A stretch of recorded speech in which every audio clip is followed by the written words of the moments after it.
बिस्मिल्लाहिर्रहमानिर्रहीम अस्सलामुअलैकुम। कीअं आहियो? उम्मीद आहे त बिल्कुलु ठीकु हूंदो ऐं ख़ूबसूरत ॾींहं जी ख़ूबसूरत शुरूआत तव्हांजी पंहिंजे प्यारनि सां थी वई हूंदी जीअं मुंहिंजी अव्हां सां थी आहे। फ़ख्र जी ॻाल्हि आहे हिकिड़ी, मां अव्हां सां शेयर करणु चाहींदमि। अरशद नदीम जेको पाकिस्तानी जेवलिन थ्रोवर आहे, उन ओलंपिक्स में पाकिस्तान खे रिप्रेज़ेंट कयो आहे ऐं उन खटे आयो आहे गोल्ड मेडल। उन एतिरी जंहिं तरीक़े सां उन खेॾियो आहे, उन इंडिया जे पार्टिसिपेंट खे हराए करे उन पाण पाकिस्तान खे फ़ख्रु महसूसु करायो आहे। फस्ट पोजीशन हासिलु कई आहे ओलंपिक्स में, पाकिस्तान खे रिप्रेज़ेंट कयो आहे। असांखे ॾाढो प्राउड आहे अरशद नदीम ते। उन गोल्ड मेडल जीतियो आहे ऐं उन सां गॾु गॾु रिकॉर्ड क़ाइमु कयो आहे। उन जंहिं स्पीड सां थ्रो कयो आहे, उन स्पीड में उन रिकॉर्ड क़ाइमु कयो आहे जेवलिन थ्रो गेम में। ऐं इहो पाकिस्तान जे लाइ वॾो फ़ख्र जी ॻाल्हि आहे ऐं ॾाढी सुठी ॻाल्हि आहे। ऐं असां जेके क्रिकेटर्स हुजनि, चाहे कोई बि प्लेयर्स हुजनि, जॾहिं उन वॾे लेवल ते खेॾी करे ऐं खटी करे ईंदा आहिनि ऐं गोल्ड मेडल खणी ईंदा आहिनि, पाकिस्तान खे फ़ख्रु फील थींदो आहे बेशक। ऐं अलाह साईं असांजी ईअं पाकिस्तान खे कामयाबियूं ॾिए। ऐं हे जेको समा बि आहे असांजो आज़ादी जो समा आहे, आज़ादी जो महीनो आहे, इन में जेको आहे वधि में वधि जेके इहे ख़ुशियूं मिलंदियूं आहिनि या असांजी जेको इहो आज़ादी जी ख़ुशी आहे उहा अञा दुबाला थी वेंदी आहे। सो जेको अॼु जो टॉपिक आहे जुमो आहे ऐं असां सां जेके गेस्ट पैनल हूंदो उहो बि उन ते ई ॻाल्हाईंदासीं। नाशुक्री कीअं असां कंदा आहियूं, असां छो कंदा आहियूं नाशुक्री, असां छो नाशुक्री जी तरफ़ हलिया वेंदा आहियूं, छो असां पंहिंजी जेके नेमतूं आहिनि, जेके असां ते अलाह जूं रहमतूं आहिनि, असां उन्हनि खे विसारे करे ॿी हिकिड़े रस्ते ते हली पवंदा आहियूं जिन ते असांखे मना थियलु आहे। क़ुर ऐं हदीस में बि इहा मना थियलु आहे त अलाह साईं असांखे चयो आहे तव्हां जेतिरो शुकुरु अदा कंदो मां तव्हांखे ओतिरो ई नवाज़ींदुमि। सो असांखे वधि में वधि शुकुरु अदा करणु घुरिजे। अगरि असां साह बि खणूं था, अगरि असांखे 2 वक़्तु मानी मिले थी, असांखे इन जो शुकुरु अदा करणु घुरिजे। तव्हांखे ख़बर आहे शुकुरु अदा करण सां ई नेमतुनि में अञा इज़ाफ़ो थींदो आहे, अञा रहमतुनि में इज़ाफ़ो थींदो आहे। सो हे जुमे जो ॾींहुं आहे ऐं असां इहो अहद कंदासीं त असां पंहिंजी हर नेमत ते, चाहे सुबुह जो उथूं था निंड मां ऐं साह खणूं था ऐं सही सलामत पंहिंजे कमनि ते वञूं था, सही सलामत पंहिंजी ज़िंदगी गुज़ारियूं था, त इन ते बि असां शुकुरु अदा कंदासीं। शुकुरु आहे अलाह जो त मां तव्हांजे अॻियां बीठी आहियां, अव्हां बि शुकुरु अदा कयो पंहिंजी ज़िंदगी जे हर नेमत ते।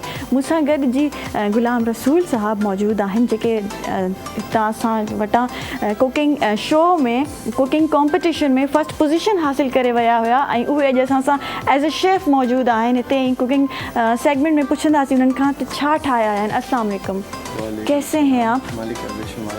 भाई क्या बनाया है आज आपने? और माशाल्लाह आपने भी जो है बड़े ज़बरदस्त तरीके से डिशेस बनाई थी और प्लेटर्स पेश किए थे हमारे शो में, तो आज क्या बनाया है? आज बड़ी अच्छी उम्मीदें हैं आपसे। बिस्मिल्लाहिर्रहमानिर्रहीम। पहले तो मैं अल्लाह का लाख लाख शुक्र अदा करता हूँ कि अल्लाह ने मुझ जैसे बंदा नाचीज़ को मौका दिया। PTV नेशनल वालों की बहुत मेहरबानी और शेफ़ सरिश और आपकी बहुत मेहरबानी, बहुत शुक्रिया। अच्छा, आपका भी हम बड़ा थैंक यू करते हैं कि इतने ज़बरदस्त खाने आप बनाते हैं, इतनी मेहनत होती है एक शेफ़ की। और मां नाज़रीन के भी ॿुधाईंदी हलां त हिन 14 अगस्त में छो जो असां आज़ादी सेलिब्रेट कयूं था, त जेके बि असांजा शेफ़ हुआ, जेके असांजे कुकिंग कॉम्पिटिशन में, उन्हनि खे असां हिते मौक़ो ॾींदासीं त पंहिंजो अञा वधीक डिशेस अव्हांजे साम्हूं पेश कनि। जी, आप रेसिपी बताते चले, क्या बनाया है आज आपने और क्या पेश कर रहे हैं आज मैंने ये बनाए हैं चिकन वाइट कढ़ाई, ठीक है, और इसको मुगलाई स्टाइल में मैंने बनाया है। सही है। और मुगलाई कढ़ाई, जी जी जी सही है, चिकन वाइट कढ़ाई, लेकिन इसको मुगलाई स्टाइल में। ठीक है, मैं नाज़रीन को दिखाती चलूँ कैमरा में, आप रेसिपी बताएं। जी जी। तो सबसे पहले हमने चिकन लिया है, फिर उसको फ्राई किया है। ठीक है। फ्राई करने के बाद इसमें हमने लहसुन, वाइट पेपर और ये ज़ीरा, साबुत ज़ीरा, पहले साबुत ज़ीरे को और साबुत धनिया को अच्छी तरीके से भुनाई की है। भुनाई करने के बाद इसको ग्राइंड करके फिर हमने इसको फ्राई करने के बाद तेल में लहसुन के साथ ये वाइट पेपर, ज़ीरा पाउडर, धनिया पाउडर, गरम मसाला, नमक हस्ब ज़रूरत, ये चीज़ें हमने ऐड किए। उसके बाद थोड़ी देर भुनाई करके इसमें हमने 1 पाव दूध और 1 पाव योगर्ट, सही है, दोनों इक्वल बराबर, ठीक है। तो इसको हमने फिर अच्छे तरीके से बुनाई किया। बुनाई करने के बाद आपके सामने ग्रीन ये हरा धनिया गार्निशिंग की है धनिया और जी जी जी गार्लिक नहीं जिंजर बोलेंगे, सॉरी मुझे तो इतना नहीं पता, और हरी मिर्च, इससे आपने गार्निशिंग की है। बहुत ज़बरदस्त, खुशबू भी बहुत अच्छी आ रही है और पता चल रहा है कि कुछ मुगलई डिश है और उसको आपने नान के साथ सर्व किया। और एज़ यूजुअल जो आपकी स्पेशलिटी है सैलड जी, ये आपने कार्विंग की है। जी जी जी जी, जिस तरीके से आप रिप्रेजेंट करते हैं अपनी चीज़ों को उसका भी बड़ा कमाल होता है। और जिस तरीके से आप फूल बनाते हैं कैरेट से और जी खीरों से, टमाटर से, तो ये बहुत ज़बरदस्त लगता है। Thank you so much. अच्छा, मैं ये नाजरीन को ज़रूर दिखाती चलूँ, आपकी मेहनत है तो ये सब लोग देखें ये कितना खूबसूरत कार्व करके ये बनाया गया है। और ये तमाम सैलड को आप अगर आप कोई सिंपल डिश भी बना रहे हैं उसको आप इस तरीके से प्रेजेंट कर सकते हैं अपने मेहमानों के आगे। थैंक यू सो मच, बहुत शुक्रिया आपका। नाज़रीन ब्रेक ते वेंदासीं, वरी पे वापस ईंदासीं मॉर्निंग एट PTV।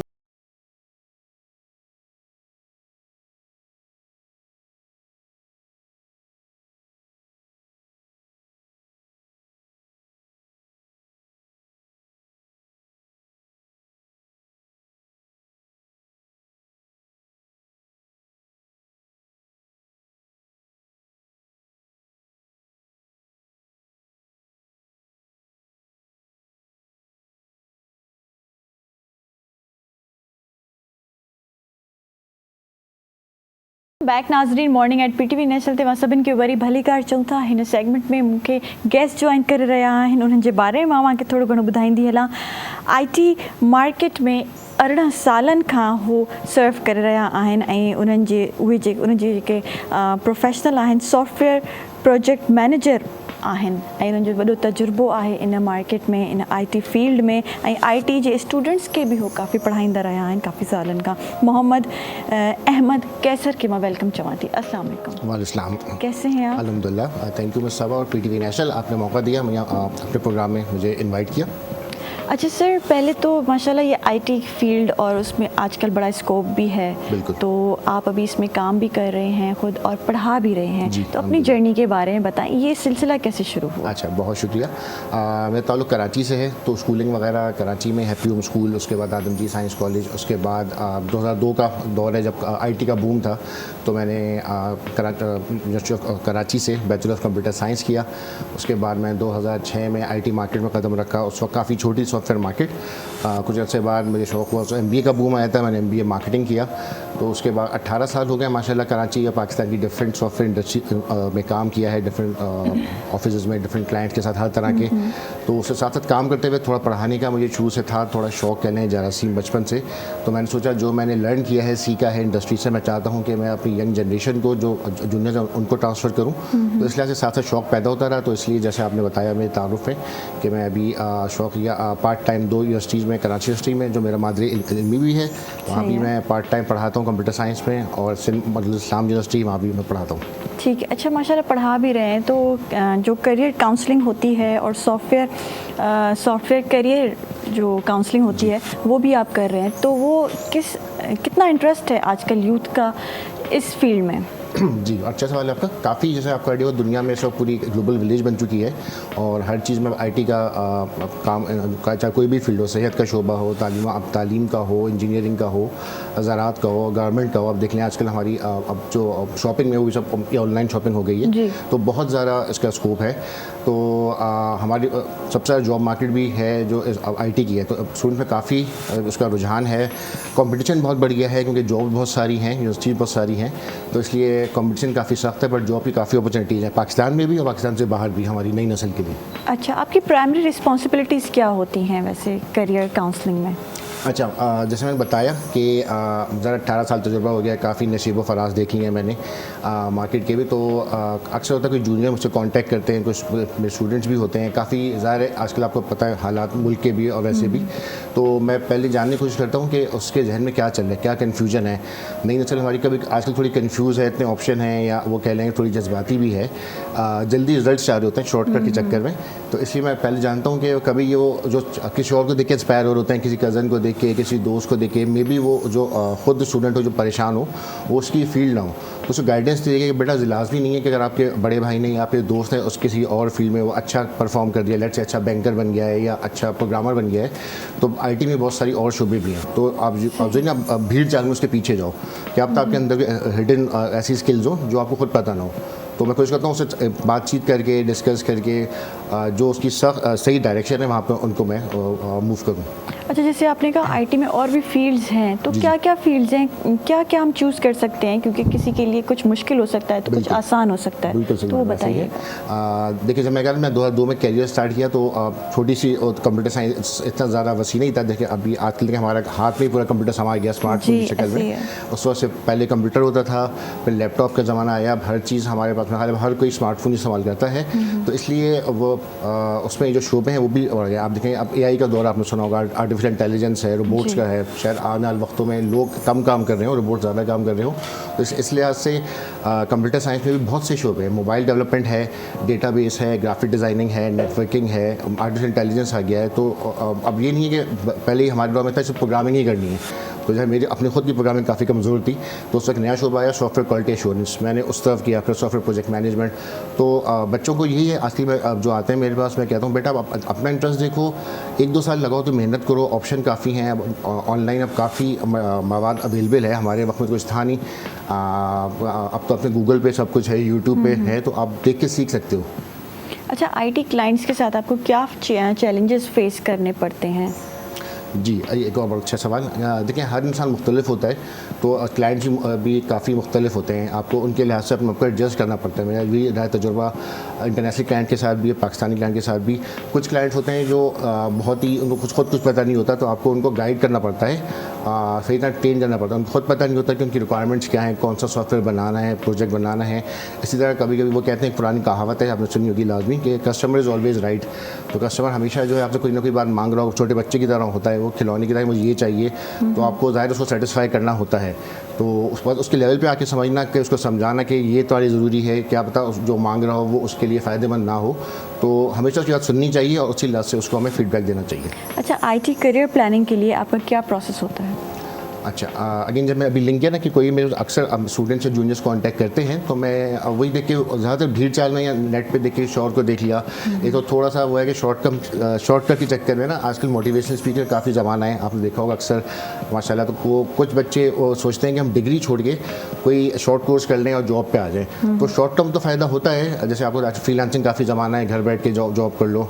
कोविड के बाद से एक नया दौर आया है कि आप घर बैठ के, वो अच्छी बात है, काफ़ी है, बट उसमें ये होता है शॉर्टकट चक्कर में बच्चे जो है अपनी डिग्री छोड़ देते हैं।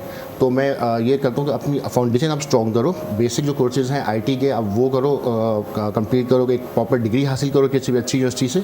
उसके बाद आप देखो कि किसी भी एक फील्ड में एटलीस्ट 1 साल लगाओ, कि जैसे मैंने बताया काफ़ी शोबे हैं अब कंप्यूटर साइंस में। तो बच्चों में होता है जो आते हैं, मैं वही मिसाल दे रहा हूँ कि 2-3 महीने बाद आके सर वो हम इसमें मज़ा नहीं आ रहा मोबाइल में, हम प्रोजेक्ट मैनेजमेंट जाना चाह रहे हैं या फिर डेटाबेस में। तो मैं बेटा 2 महीने में आप कैसे डिसाइड कर लोगे? थोड़ा टाइम लगाओ, जो आपको लगे 1 साल बाद कि आपकी फील्ड नहीं है, 1 साल में बच्चे को आइडिया हो जाता है। इसी तरह जल्दी आजकल बच्चे काफ़ी जॉब स्विच कर रहे होते हैं। अगेन मुझे पता है यहाँ इन्फ्लेशन का दौर है, महंगाई का दौर है, लेकिन फिर भी कहता हूँ कि बेटा अगर आप बार-बार 6 महीने जॉब चेंज करोगे तो आप खुद सेटल नहीं होगे। सही। अच्छा, आपके पास अपडेटेड रहते हैं, आप कैसे अपडेटेड रहते हैं आईटी ट्रेंड्स और मार्केट्स के लिए?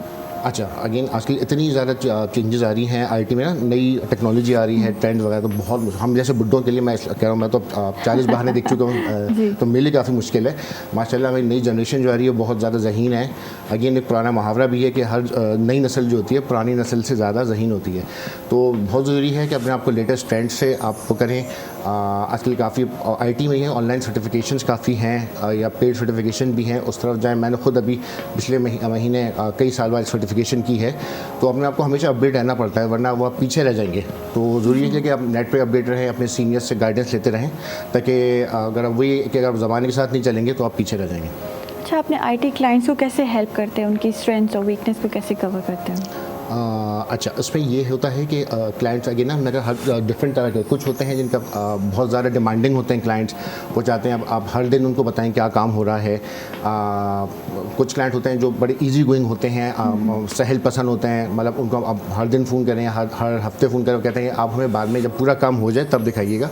तो इस लिहाज से हमें उनके लिहाज से चलना पड़ता है। जैसे हम अगर कहें कि प्राइवेट बाहर की दुनिया है वहाँ बहुत तेज़ काम, जैसे कि मैंने शर्म ने उसमें बताया था कि मैं एक वॉलंटियर बॉडी का पार्ट हूँ, पाकिस्तान एजाइल सोसाइटी। तो एजाइल जो है वो एक काम करने का तरीक़ाकार है जो कहता है काम को मिलनी आईटी के लिए है वो, बट वो हर शुबे में अप्लाई हो रहा है। एजाइल ये कहता है कि अब हर काम कैसे बेहतर अंदाज में कर सकते हैं। तो इसलिए हम क्लाइंट्स को के लिहाज से मॉडल बनाते हैं कि वो क्या वो उसको बहुत जल्दी काम चाहिए, क्या वो हमें बार बार फीडबैक देगा। कुछ क्लाइंट ऐसे होते हैं जो इससे चढ़ जाते हैं कि हम हर हफ्ते जाके उनसे पूछते हैं कि अब आपको आप क्या चाहिए, पसंद आया नहीं आया। तो वही जैसा देश वैसा बेस हमें क्लाइंट के लिहाज से अपने आपको एडजस्ट करना पड़ता है। सही। अच्छा, पहले जैसे आपने कहा कि कंसिस्टेंसी नहीं है हमारे स्टूडेंट्स में, तो जो करियर स्विच जल्दी जल्दी करते हैं तो आपको क्या लगता है कि वो कहीं पहुंच पाते हैं या फिर नहीं, उनकी मंजिल नहीं होती कोई भी? अच्छा और मुश्किल सवाल है आपका। आपस में मैंने खुद मेरे 18 साल हो गए हैं, मैंने भी मेरा काफ़ी पहले दौर स्टार्ट हुआ था, कुछ आईटी मार्केट की अप एंड डाउन होती है। अपना एक्सपीरियंस भी बताइए। अच्छा चलें, थोड़ा लंबा हो जाएगा कहानी मेरी। तो मैंने भी कुछ दर्जन भर कंपनीज में काम किया है। कुछ क्वेश्चन मैं पसंद नहीं आता, कुछ कंपनी मुझे समझ में नहीं आती। तो उसमें ये है, अच्छा उसमें लाजमी नहीं है कि अगर कोई बहुत ज़्यादा जॉब स्विच कर रहा है। मैं ये कहता हूँ, जो मैंने भी सीखा है, मैंने गलती की शुरू के इब्तदाई दौर में ज़्यादा स्विचेस इनकन्सिस्टेंसी दिखा के कि मैं मशवरा देता हूँ अपने यंगस्टर्स को जो सुन भी रहे हो कि शुरू के 2-3 साल आप कोशिश करें किसी एक ही फर्म में काम करें। खुदा ना खास्ता बहुत ज़्यादा आपको लगे मसाइल हैं तब आप चेंज करें। उससे ये होता है कि आप सीखते हो। शुरू में 2-3-4 साल आप नई कंपनी होती है, सीनियर से सीखते हो, माहौल से सीखते हो। उसका असर थोड़ा नेगेटिव ये पड़ता है कि अगर मेरे अभी कोई CV आती है जिसमें हो के कोई बच्चा है, बच्ची हो जिसने 2 साल में 4-5 जॉबें की हैं, तो मेरे लिए एक वो नेगेटिव होता है। मैं CV कोने में रख देता हूँ, या मेरा जो बॉस है HR कहेगा कि सर इसने 2 साल में 4 कंपनियाँ बदली हैं, तो कुछ भरोसा नहीं है। ज़ाहिर है आजकल मालिकान सेठ भी चाहते हैं कि बंदा लॉन्ग लास्टिंग जॉब करे। तो मैं ये मशवरा होगा कि शुरू के 2 साल आप थोड़ा फोकस का काम करें, उसके बाद बेशक आप ज़ाहिर है जहाँ को अच्छी ऑफ़र मिल रही हो, अच्छी अपॉर्चुनिटी हो, आप वहाँ स्विच कर लें। सही है। अच्छा, ऐसा भी तो होता है ना, कहीं कोई इशू होते हैं, कहीं कोई इश्यूज़ होते हैं, तो फिर वो बिगनर्स भी होते हैं तो उनको छोड़ना पड़ता है, उनसे वो चीज़ें कोप अप नहीं हो पाती हैं। तो क्या आप लोग एज अ रिक्रूटर ये चीज़ें नहीं समझते हैं? जी बिल्कुल। अब काफ़ी पाकिस्तान में HR का प्रोसेस भी रिक्रूटमेंट, आपने कहा, काफ़ी ग्रो कर गया है। पहले बहुत ही वो तरह एक इंटरव्यू हुआ, पसंद आया नहीं आया, लेकिन अब माशाल्लाह पाकिस्तानी कंपनीज भी सीख रही हैं। तो अब उसमें डिफरेंट लेवल टेस्ट होते हैं, ऑनलाइन टेस्ट होता है या लिखने वाले टेस्ट होते हैं। उसके बाद इंटरव्यूज़ के लेवल होते हैं कि पहला इंटरव्यू कोई मैनेजर ले ले, उसका सेकंड लेवल, तो उसमें जज किया जाता है। ज़ाहिर अब कंपनीज़ के पास भी ज़ाहिर है पाकिस्तान में काफ़ी काम आ रहा है माशाल्लाह, IT में भी इंटरनेशनल क्लाइंट्स हो रहे हैं, तो डिमांड होती है कि टीम हो वो अच्छी हो। तो उसमें सॉफ्ट स्किल्स और टेक्निकल स्किल्स दोनों देखी जाती हैं। टेक्निकल स्किल्स ज़ाहिर है कि काम करने के IT के तरीके जो होते हैं, बट सॉफ्ट स्किल में ख्याल है वहाँ पे कभी कभी हमारे यंग जनरेशन है, मैंने खुद सीखा है, मेरी बड़ी ख़राब थी सॉफ्ट स्किल्स के, कैसे बात करते हैं, कैसे टीम के साथ देख के जुड़ के काम करते हैं। कुछ लोग होते हैं जो टीम में अच्छा काम करते हैं, और कुछ लोग होते हैं जो सिर्फ वन मैन शो होते हैं कि हम अकेले काम करेंगे। तो मेरा ख्याल है कि वो भी काउंट करता है कि स्टूडेंट्स को देखना चाहिए। इंटरव्यू में इस तरह ऐसा ही होता है अक्सर, कुछ स्टूडेंट जो उनकी स्किल सेट कम होती है, बस इंटरव्यू बड़ा अच्छा कर लेते हैं, जिसकी वजह से वो आगे जॉब मिल जाती है। और उसका उल्टा भी होता है, कुछ बेचारे ऐसे होते हैं जिनका इंटरव्यू अच्छा नहीं होता बट वो स्किल्स में काफ़ी अच्छे होते हैं। स्किल्स में अच्छे होते हैं। अच्छा, पाकिस्तान में IT का फ्यूचर कहाँ देख रहे हैं? मेरा ख्याल है काफ़ी प्रॉमिसिंग है इंशाल्लाह, क्योंकि हमारी यंग जनरेशन काफ़ी फोकस है, काफ़ी अब आपको सुना होगा फ्रीलांसिंग का एक घर बैठ के जॉब करना है, वो काफ़ी उसमें पाकिस्तानी के यंग स्टूडेंट्स काफ़ी काम कर रहे हैं। फिर रिस्क टेकिंग हमारी नई जनरेशन है। हम लोग जो थे, मैं कह रहा हूँ जैसे मैं 80 के दहाई की पैदावार हूँ, हम लोग उस वक्त बड़े जब अपनी नौजवानी में थे, हम बड़े डरपोक थे कि या कोई नया काम स्टार्ट करें, कोई स्टार्टअप करें, बिज़नेस। आज के मैं देख रहा हूँ मेरे काफ़ी स्टूडेंट्स ऐसे हैं माशाल्लाह जिन्होंने अपनी छोटी छोटी कंपनियाँ खोल ली हैं जॉब छोड़ के। तो मार्केट बहुत है पाकिस्तान पाकिस्तान से बाहर भी। आप जैसा आइडिया होगा आपको कि ग्लोबल विलेज है, हर जगह के हर सूबे में IT है। तो आप ये नहीं कि आप अपने स्किल सेट डेवलप करें मेरे, और उसके लिहाज से जो आपको लगे जिसमें आपका डायरेक्शन सही हो रही है, उसमें आप शोबे में आप जॉब स्टार्ट करें। अच्छा, तो क्या मैसेज देना चाहेंगे हमारे यंगस्टर्स को जो आपको सुन रहे हैं और इस फील्ड में काफ़ी इंटरेस्ट भी रखते हैं और आना चाहते हैं? अच्छा, बहुत मेरा ये होगा कि आप मेहनत करते रहें, फोकस करें। अगेन जैसे मैं बार बार कहा अभी आपके इंटरव्यू दौरान कि बहुत टैलेंट बहुत है, स्किल्स बहुत है हमारी नई जनरेशन में, जो मैंने ऑब्जर्व किया 3-4 साल से मैं वाबस्ता हूँ पढ़ाने के उससे।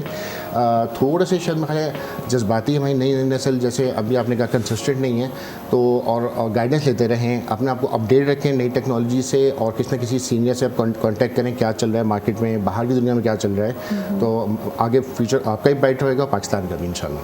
थैंक यू सो मच, बहुत अच्छा लगा आपसे बात करके। नाज़रीन नंढे ब्रेक ते वेंदासीं, वरी पे वापस अचूं था मॉर्निंग एट PTV।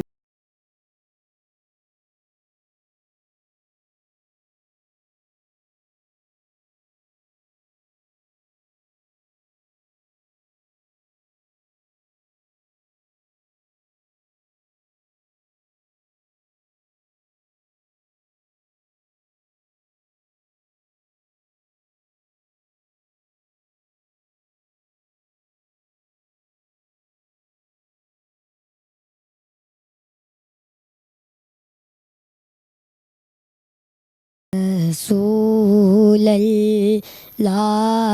या हबीबल्लाह या रसूलल्लाह या हबीबल्लाह या रसूलल्लाह या हबीबल्लाह लम याति नज़ीरुका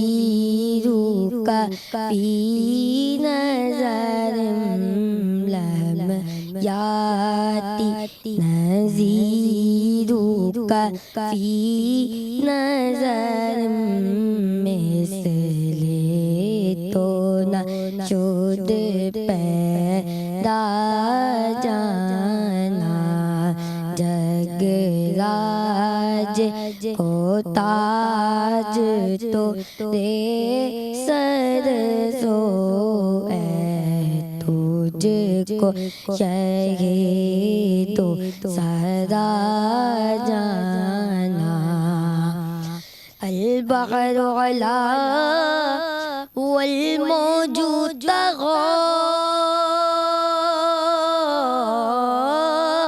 मन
लम याति नज़ीरुका फी नज़रिम मिसले तो न शुद पैदा जाना।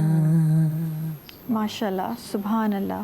मोहम्मद उरीद जी आवाज़ में तव्हां ख़ूबसूरत नात ॿुधी। ऐं गेस्ट मूंखे जॉइन कर रहा है सेगमेंट में। सभिनि खां पहिरियों त आगा सैयद गुलाम नबी मुसवी मौजूद आहिनि जेके माहिर तिब नबवी आहिनि। अस्सलाम वालेकुम सर, कैसे हैं आप? सलाम जी, अल्हम्दुलिल्लाह। ऐं उन सां गॾोगॾु जी मौलाना सैयद अरबाब अली मुसवी मूंसां मौजूद आहिनि जेके ईरान खां आया आहिनि ऐं उहे भी माहिर तिब नबवी आहिनि। अस्सलाम वालेकुम सर। वालेकुम सलाम। कैसे हैं आप? अल्हम्दुलिल्लाह, खुदा का शुक्र। अच्छा, सबसे पहले तो आप दोनों से मेरा ये सवाल है, क्योंकि लोग मेडिकल की फील्ड्स में जा रहे हैं और जदीद दौर है, तो आप तिब नबवी में आपकी दिलचस्पी कैसे आई? औज़ुबिल्लाहिमिनश्शैतानिर्रजीम, बिस्मिल्लाहिर्रहमानिर्रहीम।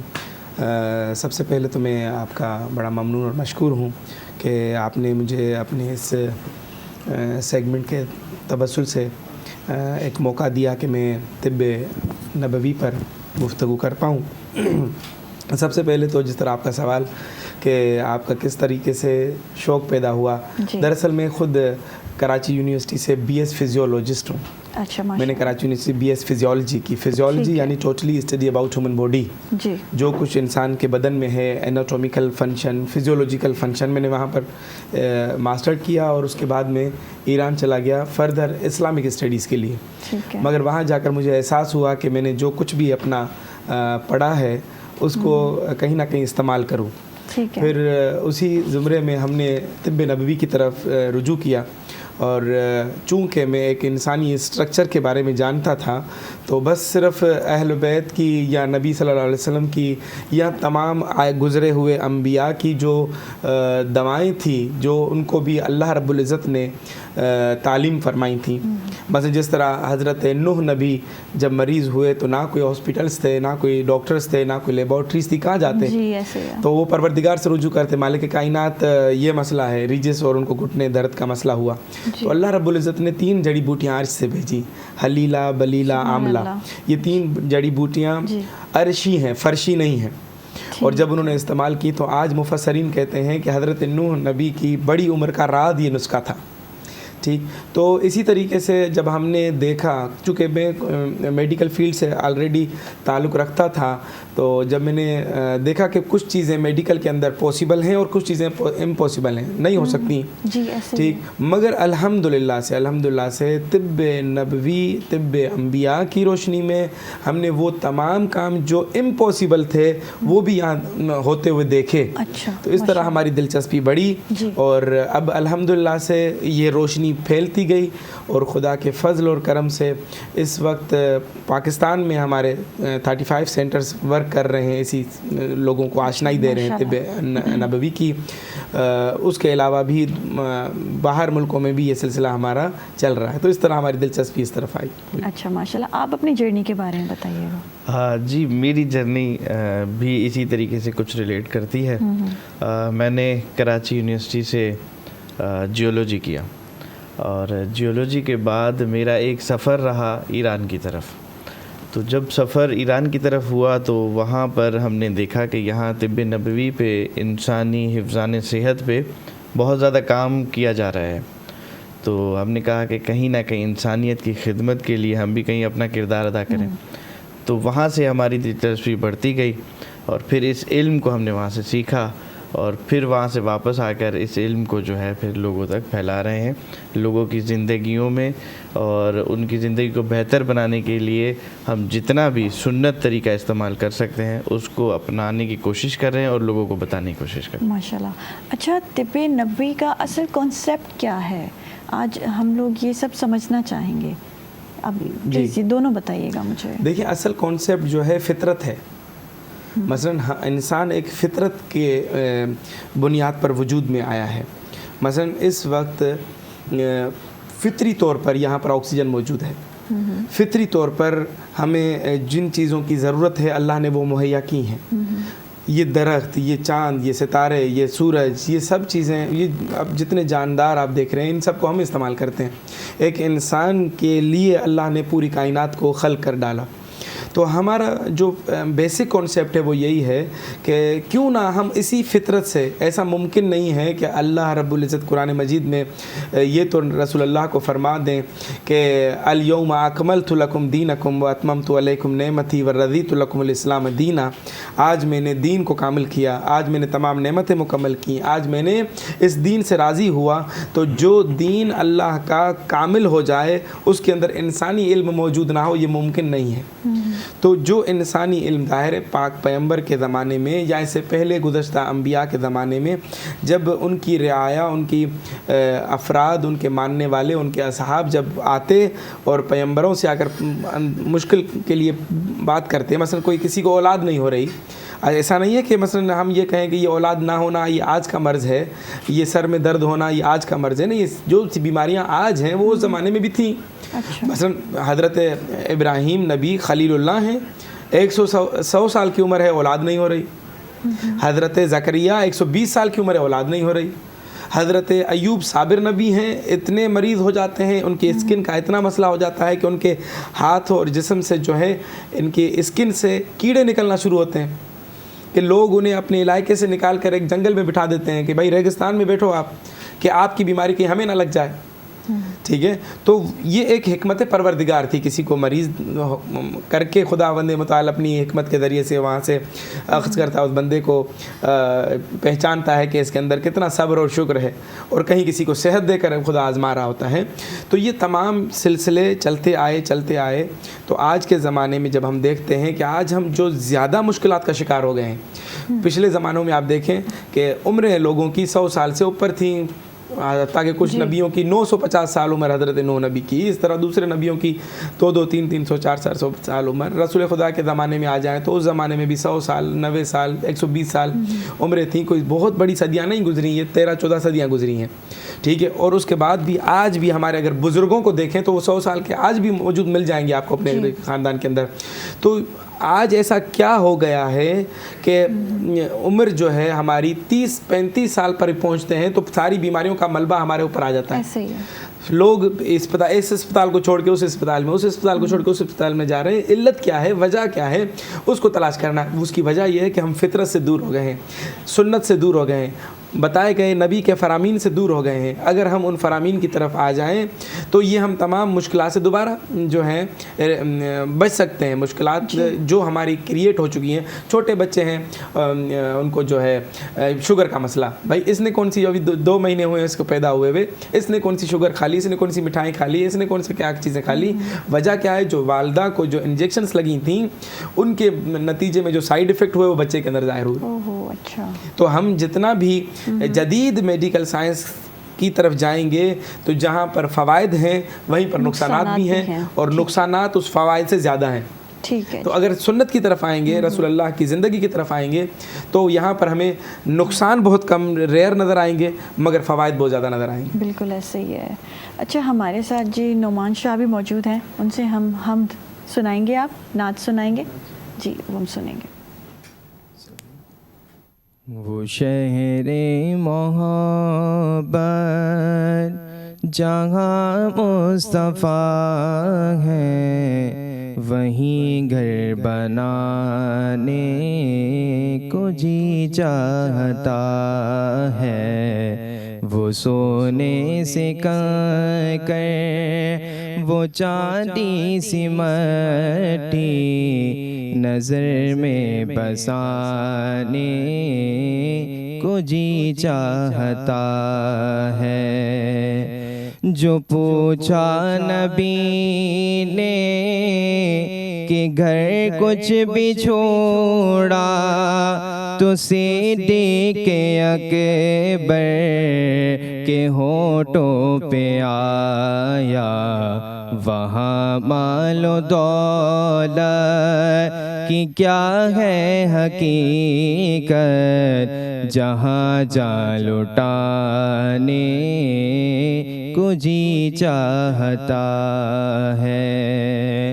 वो नन्ना सा से गर जो एड़ी रगड़ के यही कह रहा था, वो ख़ैमे में रो कर ए बाबा मैं पानी का प्यासा नहीं हूँ, मुझे रन में जाने को जी चाहता है। और जिहादे मोहब्बत की आवाज़ गूंजी, कहाँ हंज़ला ने ये दुल्हन से अपनी इजाज़त अगर दो तो जामे शहादत लबों पे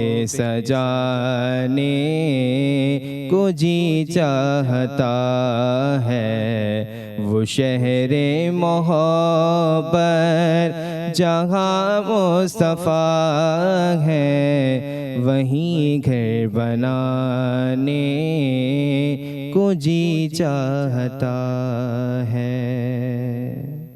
सुभान अल्लाह माशाल्लाह।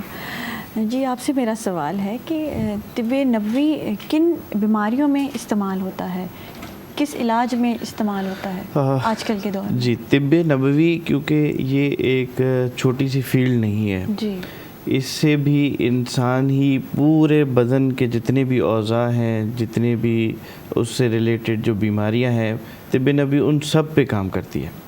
और इंसान के बच्चे के पैदा होने से कब्र में जाने तक ये जो पूरा एक सिलसिला है, इस पूरी टाइम पीरियड के अंदर इंसान बीमार भी होता है, खुश भी होता है, और ये सारे और बीमारियों से फिर शिफायाब भी होता है। तो ये सब सिलसिले को इस तिब से जोड़ा जा सकता है।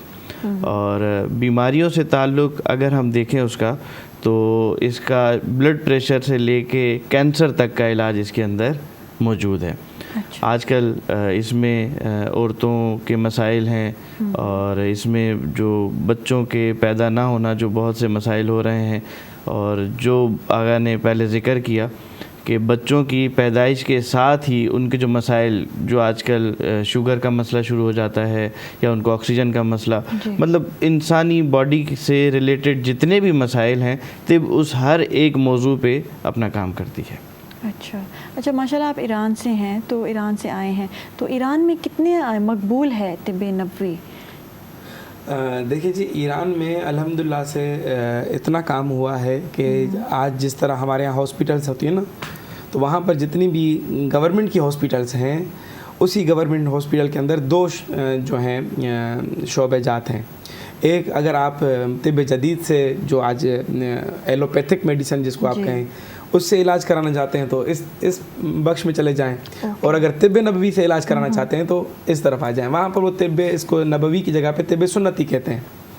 सुन्नती यानी कि जो हमारी सुन्नत से हमें मिलता आया, हमारे पाक पैगंबर से लेकर आबा व अजदाद से सीना बसीना सिलसिला इल्म बढ़ा, उसको वहाँ पर उसको लफ्ज़ जो है तिब्बे नबवी की जगह पर तिब्बे सुन्नती कहा जाता है। तो पूछा जाता है कि आपको तिब्बे सुन्नती से इलाज करना है तो इस तरफ चले जाएँ, अगर तिब्बे जदीद से इलाज करना है तो इस तरफ चले जाएँ। तो मतलब इंसान के ऊपर है, कोई ज़बरदस्ती नहीं है कि हतमन मुझे वहीं जाना है। मगर अक्सर दुनिया आज पूरी यूरोप को आप देख लें, वो वहाँ पर भी आप देखेंगे कि वो ऑर्गेनिक चीज़ों की तरफ बढ़ रहे हैं। अब चूँकि उनको पता चल गया है कि हमने जो चीज़ें भी दरियाफ़्त की हैं, जो चीज़ें भी आज जदीद हम लेकर आए हैं, उनकी वजह से हमें नुकसान ही उठाना पड़ा है। वो भले हम काश्त करते हैं चीज़ें, मसलन टमाटर काश्त किए, आपके आलू काश्त किए, दूसरी चीज़ें पालक काश्त कर रहे हैं, तो इनके अंदर जो हम केमिकल लगाते हैं, उस केमिकल के अंदर जो नुकसानात हैं तो उसके साइड इफ़ेक्ट हमें देखने पड़ते हैं। तो आजकल पूरी यूरोप जो है, हम लोगों को, जो हम एशियन कंट्रीज़ हैं, हम लोगों को उन्होंने उसी केमिकल पे लगाया हुआ है, मगर ख़ुद जो है वो ऑर्गेनिक की तरफ चले गए। अब वहाँ पर वो अपनी सब्जियों को कभी भी कोई इस तरह का केमिकल नहीं लगाया जाता, इस तरह की दवाएं नहीं लगाई जाती जो बाद में इंसान के ही नुकसान में बने। तो हम अगर आज भी दोबारा से यही काम करें, ऑर्गेनिक चीज़ों की तरफ बढ़ें, नेचुरल चीज़ों की तरफ बढ़ें, अल्लाह की इस फितरत से इस्तिफ़ादा करें, तो बहुत सारी बीमारियां तो हमारी वैसे ही ख़त्म हो जाएंगी। अच्छा सर, हमारे यहाँ जो ऑर्गेनिक सब्जियाँ, ऑर्गेनिक चीज़ें मिलती भी हैं, उनके प्राइसेस बहुत हाई होते हैं या तो वो अवेलेबल नहीं होती, और इनकी तरफ जाने के लिए, ऑर्गेनिक चीज़ें यूज़ करने के लिए हमें क्या करना पड़ेगा? देखिए, मैंने बहुत काम किया है। मैंने पाकिस्तान में, मेरे इस वक्त 35 सेंटर में साल में एक बार पूरे पाकिस्तान का तिब का दौरा करता हूँ, और मैं जाकर लोगों को इस तरफ माइल करता हूँ, बताता हूँ, गाइड करता हूँ। ठीक है, सिर्फ आप कराची में रहते हैं तो आप लोगों के पास इतनी ज़मीनें नहीं हैं, इतने गार्डन बड़े नहीं हैं, मगर फिर भी हर घर को एक छोटा सा गार्डन आपको 4 फुट बाय 10 फुट का मिलता है। ठीक है, उसी के अंदर आप जो हैं अगर बेल, मसलन करेले की बेल लगा दें, तूरी की बेल लगा दें, कद्दू की बेल लगा दें, उसने दीवार पे चढ़ना है। तो न जाने कितने जो लोग, हज़ारों की तादाद में लोग जो मुझसे जुड़े हैं, वो अल्हम्दुलिल्लाह से अपनी सब्जियां काश्त करते हैं, अपनी खाते हैं, बाज़ार से नहीं खरीदते। अच्छा, माशाल्लाह। तो उनकी ये महंगाई का मसला भी ख़त्म हो जाता है, और जो ऑर्गेनिक के नाम पर उनको बेची जा रही है, उनको फिर भी शक होता है कि न जाने ये ऑर्गेनिक है भी नहीं। तो जो खुद अपनी भिंडियाँ खुद, अभी मेरा यहाँ पर जो घर है गुलिस्तान जौहर में, पाकिस्तान कराची में, तो वहाँ पर हमारा एक प्लॉट जो है फ़कत हमारी सब्जियाँ उगी हुई हैं वहाँ पर। अच्छा। हमारी भिंडी अपनी है, हमारा करेला अपना है, हमारा सिंधी में जनान में हो, वो हमारा अपना है, कद्दू हमारा अपना है। हमें बाजार से चीज़ें खरीदने की ज़रूरत ही नहीं पड़ती। मिर्च वहाँ पर लगा सकते हैं, टमाटर वहाँ पर लगा सकते हैं। तो ये एक अच्छा, चिकन मीट वगैरह का क्या करते हैं फिर आप? देखें, अगर आप उसको ऑर्गेनिक देसी मुर्गी खरीद लें तो आपको बहुत सारे मसले आपके ऑलरेडी हल हैं। और अगर कोई इंसान, चूँकि थोड़ा मुश्किल भी है, हर चीज़ इंसान नहीं कर सकता। अगर इंसान चाहे कि मैं दोबारा से वो पुरानी ज़िंदगी में चला जाऊँ, बकरियां भी अपनी पालना शुरू कर दूँ, तो मुर्गियां भी अपनी पालना। वैसे आप कर सकते हैं, आपके पास प्लॉट है तो वहाँ पे आप बकरियां भी रख लें। ना सिर्फ प्लॉट की बात, लेकिन उसके लिए एक वक्त दरकार है, वक्त दरकार है, वो अफराद, वो माहिर अफराद जो ये चीज़ जानते हैं वो दरकार होते हैं। ठीक है, तो जाहिर है कुछ चीज़ों के अंदर इतनी महारत नहीं चाहिए, मगर कुछ चीज़ों के अंदर चाहिए। ठीक है, तो कहने का मकसद कि अगर इंसान ये छोटे छोटे काम, अगर मुर्गी, औरतों के अंदर खुसूसी तौर पर जो हार्मोनल इश्यूज़ हैं, उनकी वजह ये मुर्गी है, फार्मी मुर्गी। जब तक ये मुर्गी नहीं थी तो हमारी औरतें, हमारी चूँकि सिंधी चैनल है, हमारा नेशनल चैनल है, आप देखें आज भी हमारी औरतें जो इनफर्टिलिटी का शिकार हैं, गाँवों में रहती हैं, वो आज भी शहरी इलाकों से बेहतर हैं। वो आज भी अपनी खेती बाड़ी करते करते भी बच्चा पैदा करके वापस आ जाती हैं, ज़्यादा एक्टिव हैं, एक्टिव में काम करती हैं, बीमारियां कम हैं। मगर जैसे जैसे हमारी ख़वातीन शहरी इलाकों में आती हैं तो इनऑर्गेनिक चीज़ें यूज़ करना शुरू कर देते हैं। मुर्गी हमारी वो वहाँ पर औरतें जो हमारे सिंध के गाँवों में बैठी हैं, कोल्ड ड्रिंक इतनी नहीं पीती जो जिस तरह हम एक एक घूंट के साथ जो है, एक एक निवाले के साथ कोल्ड ड्रिंक पी रहे होते हैं। तो इस कोल्ड ड्रिंक ने, इस मुर्गी, फार्मी मुर्गी ने, इस चीनी ने, इस कुकिंग ऑयल ने जो आप यूज़ कर रहे हैं, इन्हीं चीज़ों ने खुसूसी तौर पर औरतों के हार्मोन्स को डिस्टर्ब कर दिया, जिसकी वजह से वो मोटी हो जाती हैं, जिसकी वजह से उनके चेहरे पर बाल आ जाते हैं, जिनकी वजह से उनके औलाद नहीं होते, उनके थायराइड्स के इशू हो जाते हैं। और आज देखें इनफर्टिलिटी की कितनी हॉस्पिटल्स खुली हुई हैं, वहाँ पर जाएँ तो रश की वजह से आपको टाइम नहीं मिलता। मगर अगर ये 2-4 चीज़ें जो मैंने आपको बताई, अगर सिर्फ वो खातून ये चीज़ों को सिर्फ तब्दील कर दे और ये और पिज़्ज़ा, पास्ता, बर्गर, इन चीज़ों से थोड़ा सा दूर हो जाए तो ये सारे मसले हल। वो जो तो हम अपने प्रोग्राम में हमेशा ही बताते हैं कि जंक फूड से आप जितना दूर रहें हमारे लिए अच्छा, हमारी सेहत के लिए अच्छा है। अच्छा, आप मुझे बताइएगा सर कि ये जदीद साइंस जो है एलोपैथी, इसमें और तिब्ब नबवी में क्या फ़र्क है? देखिए, ये फ़र्क कुछ ज़्यादा नहीं है, लेकिन एक हिसाब से अगर देखा जाए तो बहुत ज़्यादा फ़र्क भी है। इल्म एक ही है, जो जदीद हो या तिब हो, इंसानी बॉडी से रिलेटेड सारा काम होता है उसमें भी, लेकिन सिर्फ एक चीज़ पे इस पे तजाद है, वो है केमिकल के ऊपर। तिब्ब नबवी में कोई भी चीज़ केमिकल शुदा इस्तेमाल नहीं होती, सारी चीज़ें ऑर्गेनिक। इवन जो दवाइयाँ भी बनती हैं वो भी नेचुरल तरीके से बनती हैं, नेचुरल हर्ब से बनती हैं। आपके किचन के अंदर आधी से ज़्यादा ऐसे आइटम्स मौजूद हैं जिनसे इलाज होता है, लेकिन जिसे हमें वाकफियत नहीं है। जैसे ही लोगों में उसकी रोशनी आती है कि ये चीज़, ये कलौंजी कितने फ़ायदे की है, ये मेथी दाना शुगर के लिए कितना बेहतरीन इलाज है, तो हम फिर अगर उसी को इस्तेमाल करना शुरू कर देते हैं तो हमारी शुगर नीचे हो जाती है। लेकिन उसी के बरक्स अगर हम एलोपैथी की तरफ जाते हैं, शुगर का कोई इलाज नहीं है, और उसके लिए जो भी मेडिसिन हैं, इवन डॉक्टर्स यहाँ तक कहते हैं कि खाना खाना भूल जाना, दवाई खाना नहीं भूलना। तो यहाँ एक सबसे बड़ा तजाद केमिकल्स के ऊपर और मेडिसिन्स के ऊपर आता है। बाकी नॉलेज एलोपैथी में भी इंसानी बॉडी के हिसाब से उसकी एनाटॉमी, उसकी फिजियोलॉजी, उसकी वर्किंग, कैसे ऑर्गन्स काम कर रहे हैं, वही सारी चीज़ें तिब के अंदर भी मौजूद हैं, क्योंकि इंसानी बॉडी के हिसाब से काम किया जा रहा है। अच्छा, हमारे यहाँ क्या तिब्ब नबवी में कोई मुकर्ररा दवाएं हैं, या आप लोग दवाएं जो बनती हैं वो क्या इतनी एक्सपेंसिव हैं? क्योंकि मैंने ऐसा सुना है वो बहुत एक्सपेंसिव होती हैं, वो ऑर्गेनिक जड़ी बूटियों से बनती हैं और ये चीज़ें, तो ये ज़रा एक्सप्लेन करिएगा। देखिए, मैं 2-4 तो ऐसे नुस्खे बता देता हूँ, तो ये सवाल भी ख़त्म हो जाएगा कि बहुत महंगी हैं।